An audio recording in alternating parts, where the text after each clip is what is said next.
নামাজের মধ্যে এই চারটি জিনিস আল্লাহর কাছে না চেয়ে কখনো সালাম ফিরাবেন না। নবীজি সাহাবীদেরকে খুব তাগিদ প্রদান করতেন যে নামাজের মধ্যে এই চারটি জিনিস তুমি চাবে, অবশ্যই চাবে, যতক্ষণ না চাবে ততক্ষণ পর্যন্ত তুমি সালাম ফিরাবে না। মানে সালাম ফেরানোর আগে আপনি আত্তাহিয়াতু পাঠ করার পরে, দরুদ শরীফ পাঠ করার পরে, আপনি দোয়া মাসুরা পাঠ করার সময় যদি আপনি দোয়াটা পাঠ করেন, দোয়া মাসুরা পাঠ করার শেষে হোক অথবা দোয়া মাসুরা পাঠ করার আগে হোক, আপনি যদি এই চারটি দোয়া আল্লাহর কাছে করতে পারেন তাহলে আপনার ওই দোয়াটা কবুল হবে, আল্লাহ পাকের কাছে কবুল হবে।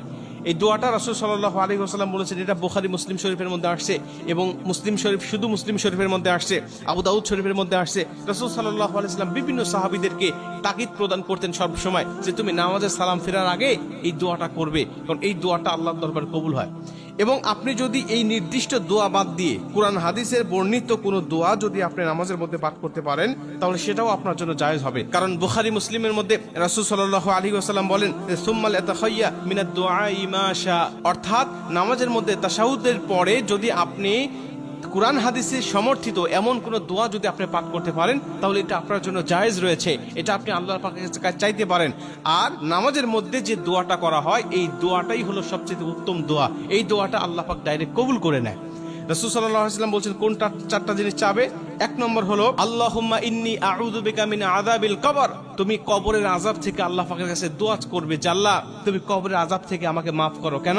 কারণ কবর এমন একটা ঘাঁটি, এখান থেকে যদি কোনো ব্যক্তি পরিত্রাণ পেয়ে যায়, মানে কবরে যদি কোনো ব্যক্তির আযাব না হয় তাহলে তার পরবর্তী যত ধাপ রয়েছে জান্নাতে পৌঁছানোর জন্য কোনো ধাপেই তাকে আর শাস্তি দেওয়া হবে না, তাকে আর বাধা দেওয়া হবে না, সব ধাপ সে পার হয়ে যাবে। এজন্য আল্লাহর কাছে প্রথম নম্বর দোয়া করবে আল্লাহুম্মা ইন্নী আউযু বিকা মিন আযাবিল কবর, তুমি কবরের আযাব থেকে মাফ চাবে। দুই নম্বরে আল্লাহুম্মা ইন্নী আউযু বিকা মিন আযাবি জাহান্নাম, তুমি জাহান্নামের আযাব থেকে আল্লাহ পাকের কাছে পরিত্রাণ চাবে। তিন নম্বরে আল্লাহুম্মা ইন্নী আউযু বিকা মিন ফিতনাতি মাসিহিদ দাজ্জাল, আল্লাহুম্মা ইন্নী আউযু বিকা মিনাল মাহইয়ায়া ওয়া মামাত, অর্থাৎ তুমি দাজ্জালের ফিতনা থেকে, মৃত্যুর ফিতনা থেকে এবং জাহান্নামের ফিতনা থেকে, এই সব ফিতনা থেকে তুমি আল্লাহ পাকের কাছে পরিত্রাণ চাবে।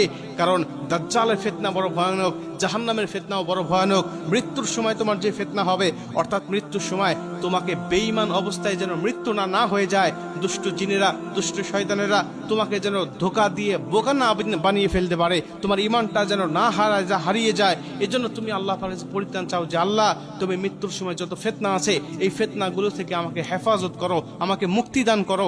এই চারটি দোয়া যতক্ষণ তোমার শেষ না হবে ততক্ষণ পর্যন্ত তুমি সালাম ফেরাবে না, এটা আমি নবীজি তোমাদেরকে আদেশ করলাম।